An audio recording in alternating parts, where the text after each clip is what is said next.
हर 12 साल में आने वाला महाकुंभ आस्था और धर्म का सबसे बड़ा पर्व माना जाता है।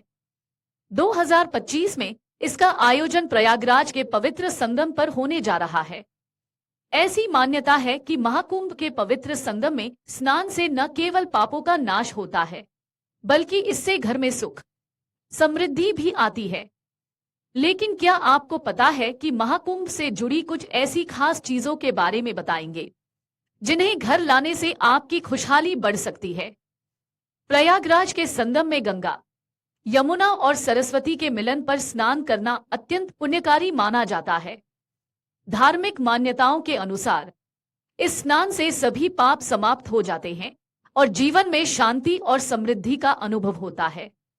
महाकुंभ से लौटते समय संगम की पवित्र मिट्टी घर लाना बेहद शुभ माना जाता है। इस मिट्टी को घर के पूजा स्थल या मुख्य द्वार पर रखने से सकारात्मक ऊर्जा का संचार होता है। धार्मिक मान्यता के अनुसार इससे न केवल घर का माहौल पवित्र होता है, बल्कि परिवार के सदस्यों के बीच सुख और शांति भी बनी रहती है। महाकुंभ से लाया गया शिवलिंग आपकी जीवन की परेशानियों को कम कर सकता है। धर्म ग्रंथों के अनुसार इस शिवलिंग की नियमित पूजा करने से घर में सुख, समृद्धि और खुशहाली आती है। इसे घर के पूजा स्थल पर स्थापित करने से भगवान शिव की कृपा आपके घर पर हमेशा बनी रहती है। महाकुंभ में स्नान के बाद गंगाजल घर लाना न भूलें। इस पवित्र जल का उपयोग पूजा, पाठ, हवन और अन्य धार्मिक कार्यों में किया जाता है। मान्यता है कि गंगाजल घर में रखने से नकारात्मक ऊर्जा दूर होती है और जीवन में शुभता का आगमन होता है। महाकुंभ मेले से तुलसी का पौधा लेकर आना और उसे घर में स्थापित करना भी बेहद शुभ माना गया है। ये पौधा न केवल धार्मिक दृष्टिकोण से महत्वपूर्ण है, बल्कि इसे लगाने से दरिद्रता दूर होती है और घर की आर्थिक स्थिति मजबूत होती है। प्रयागराज में 3 पवित्र नदियों का संगम है, गंगा, यमुना और सरस्वती। इसलिए इस शहर को संगम नगरी के नाम से भी जाना जाता है। संगम किनारे लगने वाला महाकुंभ मेले का भी खास महत्व होता है। तो अगर आप महाकुंभ मेला जा रहे हैं तो यहां से संगम की मिट्टी जरूर घर लेकर आएं। यह मिट्टी बहुत ही पवित्र मानी जाती है।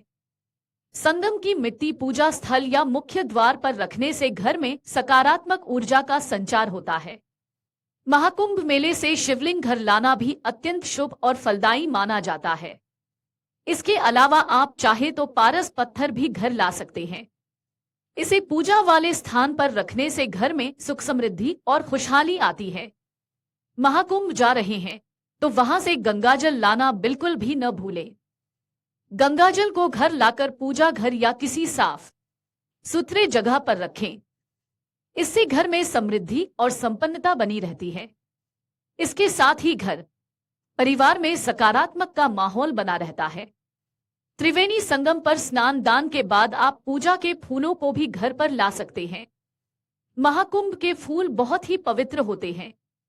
इन्हें घर में लाने से सभी तरह की परेशानियां दूर होती हैं और जीवन में सुख शांति का वास होने लगता है। आप इन फूलों की मदद से घर के आंगन में कुछ फूल और भी खिला सकते हैं।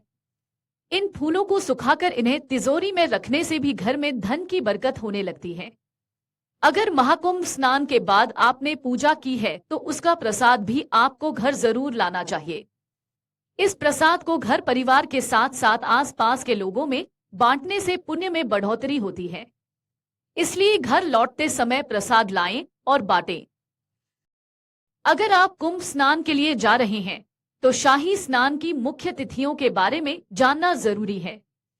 शाही स्नान की पहली तिथि 14 जनवरी यानी मकर संक्रांति के दिन है।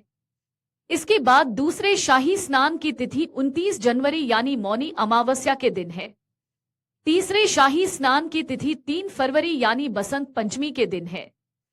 चौथे शाही स्नान की तिथि 12 फरवरी माघी अमावस्या के दिन है। पांचवें और अंतिम शाही स्नान की तिथि 26 फरवरी यानी महाशिवरात्रि के दिन है। अगर आप ये वीडियो YouTube पर देख रहे हैं तो हमारे चैनल को सब्सक्राइब कर बेल आइकन दबाएं और Facebook पर देख रहे हैं तो हमारे पेज को लाइक करें। 8 मिलियन प्लस सब्सक्राइबर, आपके इस भरोसे के लिए बहुत धन्यवाद।